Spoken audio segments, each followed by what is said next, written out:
Langilea kamioi batek harrapatuta hil zen. Zantzu guztien arabera, zamatzen lan prozesuan, prebentzio protokolo eza tarteko.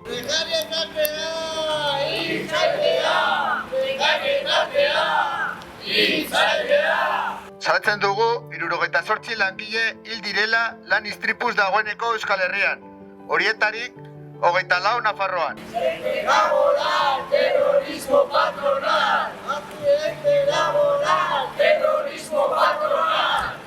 Sindikatuak salatzen dugu Nafarroako enpresen lan osasunerako araudiaren ez betetzea orokortua dela.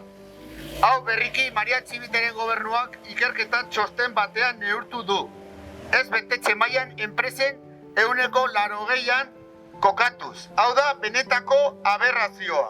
Urtez urte errepikatzen ari den egoera honek baditu arduradunak.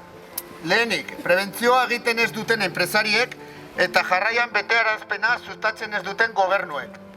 Nafarroako gobernuak elkarrizketa sozialen zeneko mai iruzurti bat osatu zuen, non zen eta estatuko sindikatuekin diru kopuru andana banatzen duen bake soziala erosiz. Bitartean ez du benetazko neurririk hartzen enpresei araudia betearazteko. Horrela lan istripu eta gaitzak betikotzen dituzten egungo egoera larria sortuz.